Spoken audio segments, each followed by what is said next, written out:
Hey, welcome back to part 2 of the Job Hazard Assessment in the Hazard Recognition and Control series.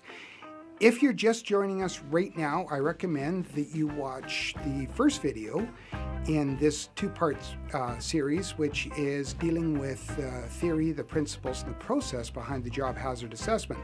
It'll be linked up here, so feel free to have a quick look and then join me in this one. But if you're rejoining us after watching the first one, come on. Join me at the computer and let's have a look at some of the different methods.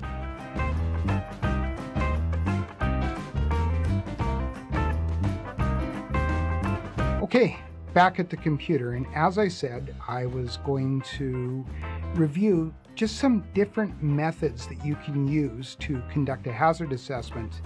I've already talked about the basic principles of considering the duties to be performed, breaking them down into tasks, considering all of the hazards involved with those tasks, and then establishing some controls.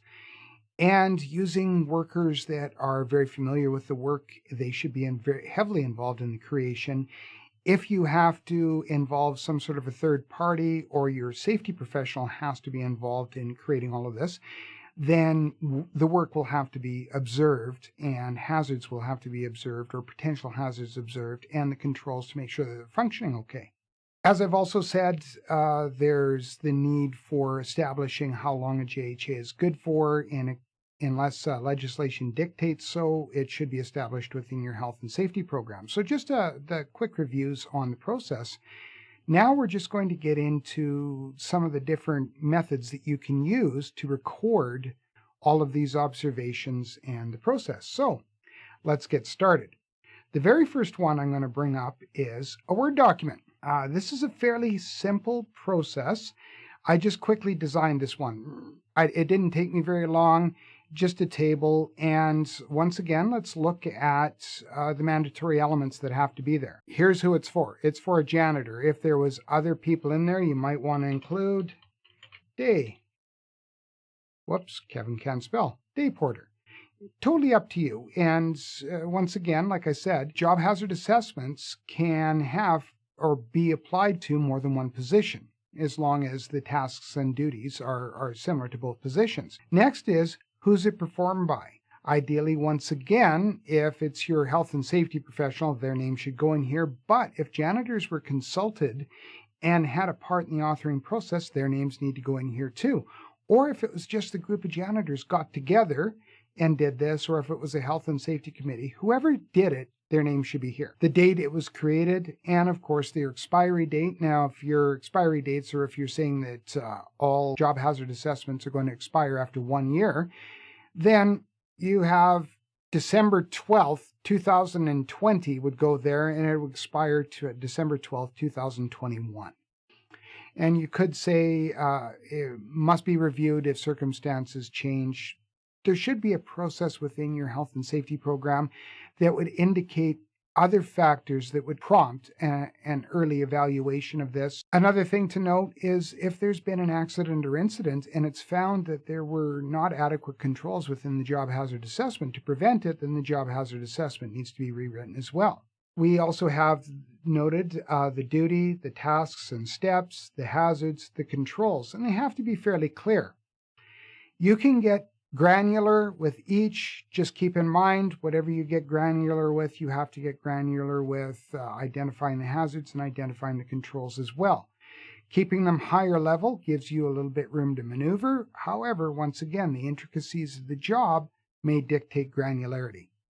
Ooh, fancy bunch of words there. Look, we throw a lot of fancy words in front of these kids. Anyway, I've looked at mopping floors. I've broken it down into getting supplies from the closet, mixing the water and cleaner, soak and wring the mop the floor, repeat. So what are the hazards involved with each? And I've listed them all right here, all the way from lifting and twisting and gathering to back strain and injury when mopping, and some of the other simple ones that you may consider, cleaner contact with the eyes, etc. Controls are listed, and once again, people might want to just use some of these example documents I'm using as a springboard. Let me know in the comments below. If you want, I can figure out a way to leave it so that they're downloadable. I'm not going to if nobody wants to, and really and truthfully, mine aren't the only answer. There's lots on the internet. So once again, I've got 2 examples here. I encourage you, pause the video, have a look if you want, or as I said, ask for a downloadable link. Manager approval, their name and signature, who it was reviewed by. Now, there's some pros and cons with the Word document. It's a simple process. Often it's all you need to satisfy the compliance requirements. You know, legislation, law. Always good to obey the law. Well, if that's the law, then we're going to have to follow it. There's no need to buy extra software. Most organizations have either Microsoft Word or access to Google Docs or LibreOffice, even the open source word processing software. So there's no need to buy extra software. The other thing is it can be reused throughout the organization. Other users can use it as a starting point and edit as needed. Another thing to consider, though, as far as that, is with every pro, there's always a con. When you're saving these, the files can get lost in the system, or if they're being kept on someone's hard drive and it crashes, there's no backup. So you know the drill. We've all had it happen. Hard drive crashed, lost everything, no backups. That all of their data is actually gone for good. Another thing to note is often dates and times can be fudged with Word documents or word processing software, which does have the potential to harm the integrity of your data. And there's often a need for printed documents with signatures, and then you either have to put them in a file folder somewhere. It's the 21st century, gentlemen. Yeah, that's 21st century stuff. Or scan them to a PDF and then save them on a hard drive, which may get corrupted. Yeah, well, pros and cons. I'll leave you to make your choice. Something a little bit more advanced, and that's a spreadsheet. Now, spreadsheets are neat.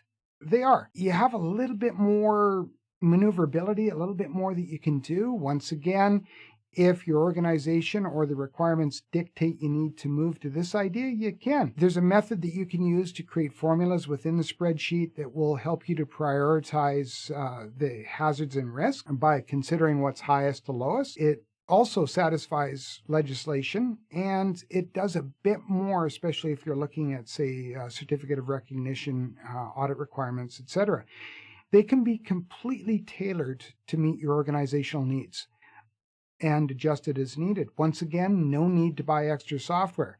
Most organizations have some sort of spreadsheet software, whether it be Excel or something within Google or LibreOffice. It provides others with a starting point within the organization that they can grab your copy and re-edit it as necessary for themselves and their position. As with anything, where there's pros, there's cons. A lot of times you'll create these formulas and that. However, to do that, you need to create a matrix first. I'll talk about that in a second. The matrix is a system, Neil. No. Not that kind of matrix, but an idea that you have a model of the values for each risk and hazard and so forth that will help you with these numerical totals so that you can quantify things. We'll have a look at the matrix in just a sec.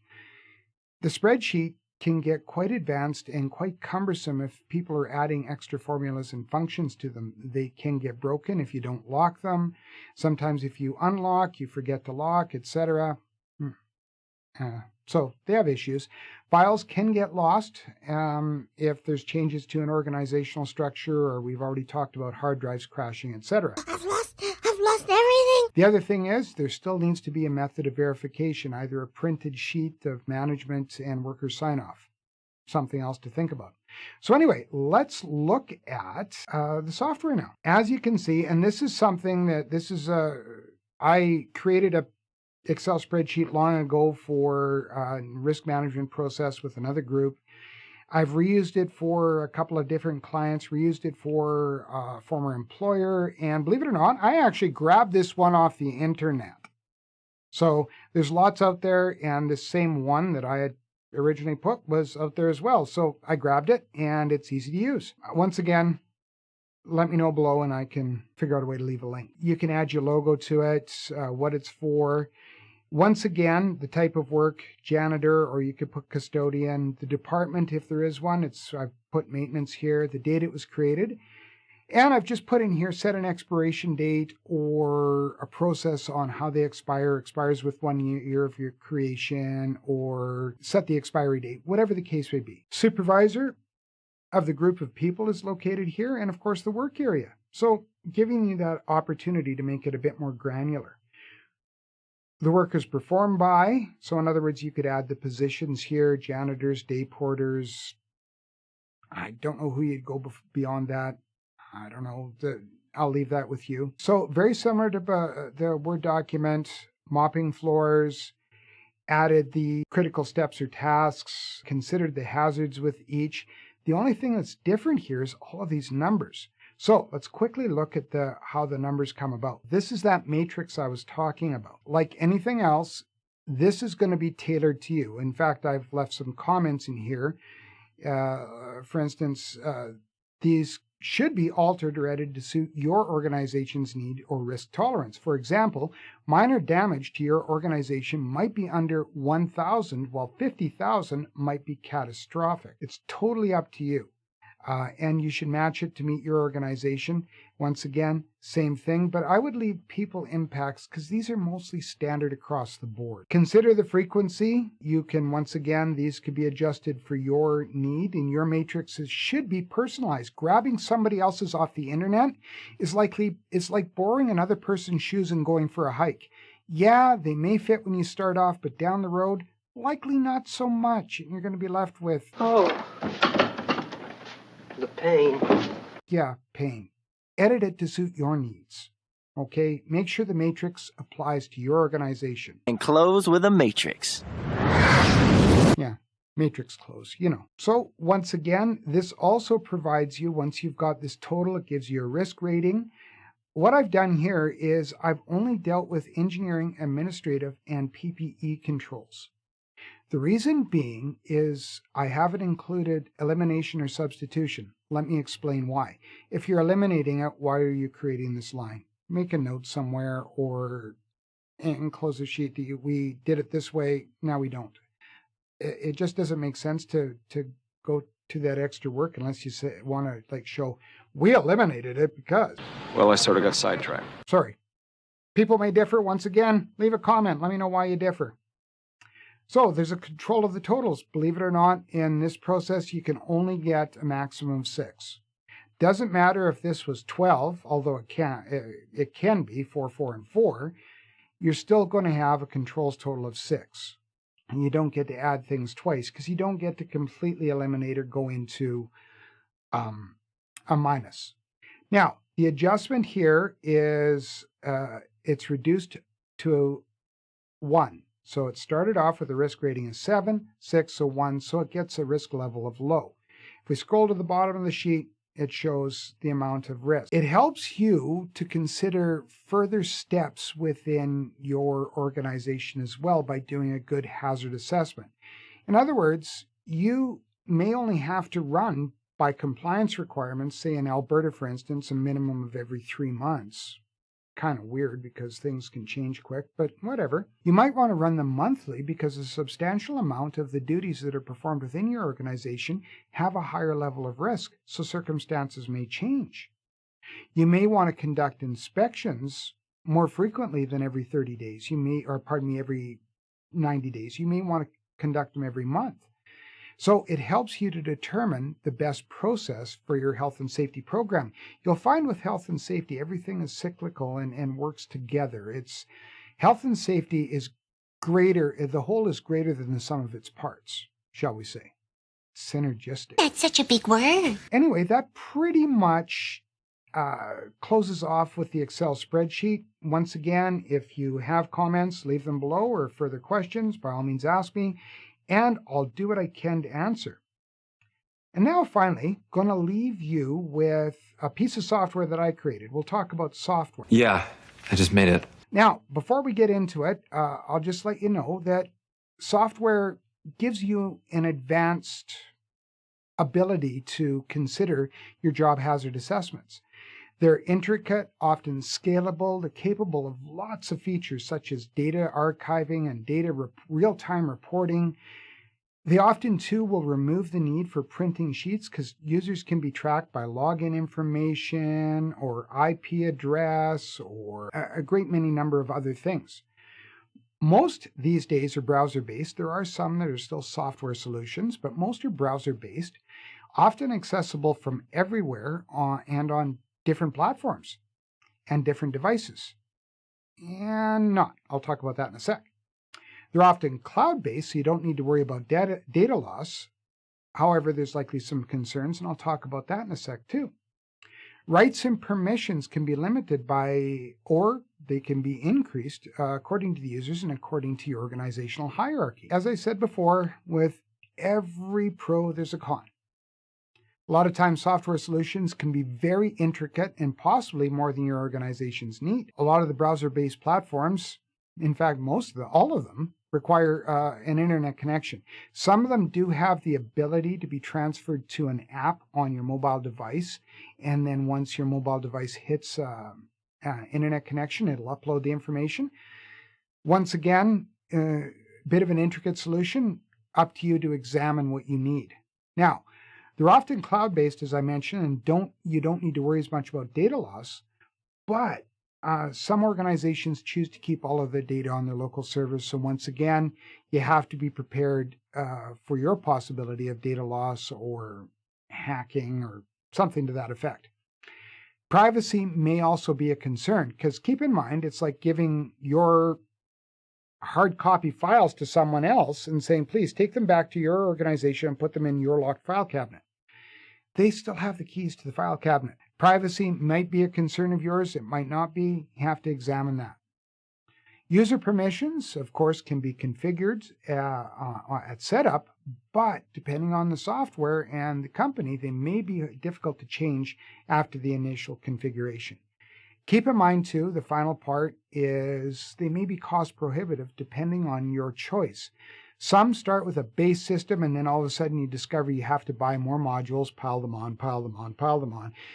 And it ended up to be a lot more money than you originally considered. It's up to you to do your research and make sure that you understand the cost and the process starting out. Let's have a look at the software. It isn't, as I said, it's my software that I created. I'm just using it as an example, and the reason is I didn't want to ask anybody else if I could have a trial version of their software and go through what might be a sales pitch before I started. So call me lazy or whatever, this is the reason. Lazy fuck. It's split up, and of course, depending on the hierarchy, there will be more modules, but these are the basic ones within what's called your safety base. And of that, there's a JHA library. And SIGS is rather bare at the moment. So let's just have a quick look at his only entry. He did it, and the creation date is this. So March 15th, 2019. Depending on, and I haven't put any alarms in here because it's totally based, it can be configured based on your organizational needs. Some organizations are good with, like I said, every 3 years, which is weird. Some need it annually. Of course, it'll be set up as per the organization. He's got his duty in here. Computer work and phone conversations is how he's described it. So critical steps and tasks, he's outlined them here. There are some hazards, and believe it or not, this software makes it fairly easy. He wouldn't include fall to a lower level unless he's going to be leaning back on his chair. Or he wouldn't include contact with toxic substances, unless, of course, he's working around them.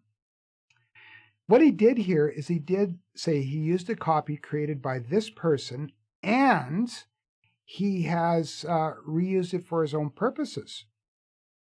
He can determine, using a predetermined matrix, how much and how often things are done and what's the severity or impact. And he may choose that he's only does them at this regularity, which would be weekly. He only sits at his desk weekly. And he doesn't do it so often. And of course, severity or impact, you've already seen those. Once he's done that, he can look at the risk rating and he can start applying the controls based on his initial risk rating and what he can do to control the hazards. So he's got a controls total of 6 and an adjustment level of, and it's adjusted down to 0, so his risk level is very low. He can save those changes and he's good. Everything is written to the database and everything is fine. I won't go into how it works completely.